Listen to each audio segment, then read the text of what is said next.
আচ্ছা, তো প্রথম প্রশ্ন হলো বিগ ওয়ান 18 এর আগের ব্যাখ্যা। ঠিক আছে, ক্যালিফোর্নিয়ার বড় ভূমিকম্পের আতঙ্ক। ঠিক আছে, মূল তথ্য হলো ক্যালিফোর্নিয়ার বড় ভূমিকম্পটা হলো বিগ ওয়ান।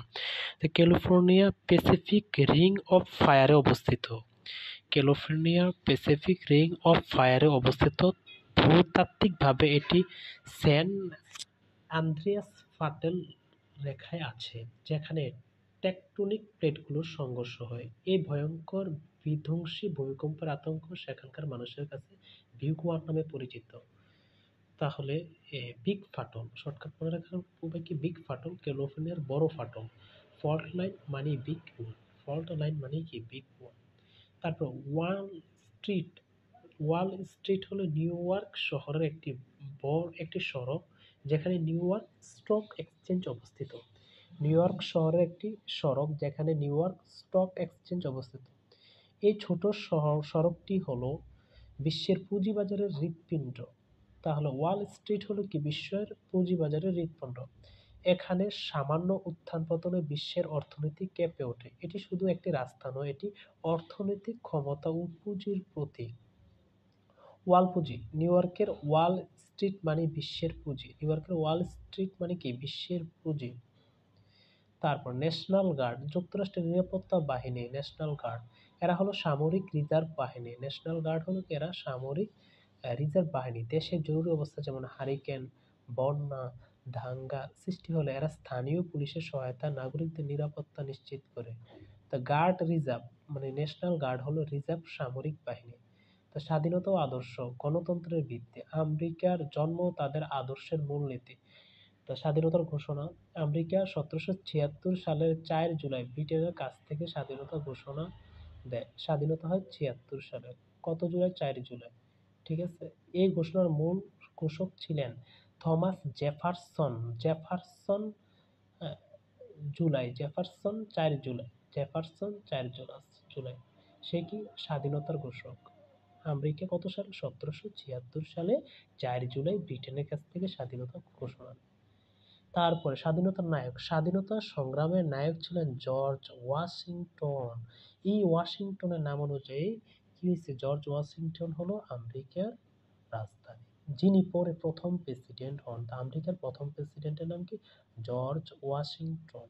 দাসপ্রথা বিলুপ্তি। দাসপ্রথা আমেরিকান সমাজের একটি অন্ধকার দিক ছিল, যা নিয়ে গৃহযুদ্ধ হয়। দাসপ্রথা নিয়ে আমেরিকা কি হয়? গৃহযুদ্ধ হয়। প্রেসিডেন্ট আব্রাহাম লিঙ্কন 1863 সালে দাসপ্রথা বিলুপ্ত করেন। তো লিঙ্কন কত সালে দাসপ্রথা বিলুপ্ত করেন? 63 সালে। গণতন্ত্রের সংজ্ঞা। আব্রাহাম লিঙ্কন তার ঐতিহাসিক গেটিসবার্গ ভাষণে গণতন্ত্রকে সংজ্ঞায়িত করেন: government of the people, by the people and for the people. তার মানে গণতন্ত্র, জনগণ। তা নাগরিক অধিকার। নাগরিক অধিকার আফ্রো আমেরিকানদের সমানাধিকারের জন্য লড়ন মার্টিন লুথার কিং জুনিয়র। তা আফ্রো আমেরিকানদের সমান অধিকারের জন্য কে লড়ছে? Martin Luther king junior. তিনি 1963 সালে তার বিখ্যাত আই হ্যাভ এ ড্রিম ভাষণটি দেন। তাই কিং ড্রিম কত সালে ভাষণ দেন? 1963 সালে কি ভাষণ দেন? কিং ড্রিম ভাষণ দেন, যার বৈষম্যের বিরুদ্ধে শান্তিপূর্ণ প্রতিবাদের প্রতীক। প্রেসিডেন্ট ও ক্ষমতা শাসনতন্ত্রের বিশেষত্ব। তা আমেরিকান প্রেসিডেন্ট নির্বাচন ও ক্ষমতা কাঠামোর ব্যতিক্রমী দিক। প্রেসিডেন্টের মেয়াদকাল 4 বছর। একজন ব্যক্তি সর্বোচ্চ 2 মেয়াদে ক্ষমতায় থাকতে পারেন। ঠিক আছে। ব্যতিক্রমী প্রেসিডেন্ট একমাত্র প্রেসিডেন্ট ফ্রাঙ্কলিন ডি রুজভেল্ট, যিনি টানা 12 বছর 4 মেয়াদে ক্ষমতা ছিলেন। তা আমেরিকার 12 বছর 4 মেয়াদে কে ক্ষমতা ছিলেন? রুজভেল্ট, জাতিসংঘের প্রতিষ্ঠাতা। কারণ তিনি অর্থনৈতিক মহামন্দা ও দ্বিতীয় বিশ্বযুদ্ধের সময় নেতৃত্ব দিয়েছিলেন। তারপরে ইমপিচমেন্ট মানে অভিশংসন। প্রেসিডেন্টকে অপসারণের প্রক্রিয়া। ডোনাল্ড ট্রাম্প একমাত্র প্রেসিডেন্ট যিনি 2 বার অভিশংসনের মুখোমুখি হয়েছেন। তা ট্রাম্প 2 মানে ট্রাম্প কয়বার অভিশংসনের মুখোমুখি হয়েছে? 2 বার। বর্তমান প্রেসিডেন্ট ও ভাইস প্রেসিডেন্ট। বর্তমান প্রেসিডেন্ট 46তম প্রেসিডেন্ট ছিলেন জো বাইডেন, সে কি? Democratic party. ঠিক আছে। ভাইস প্রেসিডেন্ট ছিলেন কমলা হ্যারিস। প্রথম নারী, প্রথম কৃষ্ণাঙ্গ, প্রথম আফ্রো আমেরিকান ভাইস প্রেসিডেন্ট ছিলেন কমলা হ্যারিস। তিনি একবার 85 মিনিটের জন্য ভারপ্রাপ্ত প্রেসিডেন্টের দায়িত্ব পালন করেছিলেন। প্রথম বৈঠক: জো বাইডেন প্রেসিডেন্ট হিসেবে দায়িত্ব গ্রহণের পর প্রথম দ্বিপক্ষীয় বৈঠক করেন কানাডার প্রধানমন্ত্রী জাস্টিন ট্রুডোর সাথে।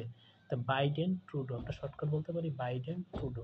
শাসন ও আইন কাঠামো ও পদবি: সংবিধান: যুক্তরাষ্ট্রের সংবিধান বিশ্বের সবচেয়ে ছোট সংবিধান।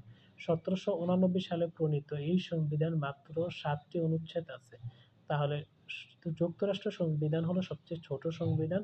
1789 সালে এই সংবিধান প্রণীত হয়েছে। মাত্র কয়টি অনুচ্ছেদ আছে এখানে? 7টি অনুচ্ছেদ আছে। আইনসভা কংগ্রেস: যুক্তরাষ্ট্রের আইনসভার নাম হলো কংগ্রেস, যা দ্বিকক্ষ বিশিষ্ট। উচ্চ কক্ষের নাম হলো সিনেট। তা সিনেট উচ্চকক্ষ, মোট আসন হলো 100টি। নিম্ন কক্ষের নাম হলো house of representatives. House of representatives হলো নিম্ন কক্ষের নাম, মোট আসন সংখ্যা 435টি। সরকারি ভবন: প্রেসিডেন্টের সরকারি বাসভবন হোয়াইট হাউস। তো ওয়াশিংটন হোয়াইট হাউস, যা ওয়াশিংটন ডিসিতে অবস্থিত। প্রেসিডেন্টের বিমানকে বলা হয় এয়ারফোর্স ওয়ান। তো বিমান ওয়ান, প্রেসিডেন্টের বিমানকে বলা হয় এয়ারফোর্স ওয়ান। তো গুরুত্বপূর্ণ পদবি: পররাষ্ট্রমন্ত্রী, তাকে অ্যান্টনি ব্লিংকেন বলা হয়। পররাষ্ট্রমন্ত্রীকে কি বলা হয়? অ্যান্টনি ব্লিংকেন বলা হয়। প্রতিরক্ষা মন্ত্রীকে বলা হয় লয়েড অস্টিন। হ্যাঁ, অর্থমন্ত্রীকে বলা হয় ট্রেজারি সেক্রেটারি বলা হয়। ঠিক আছে।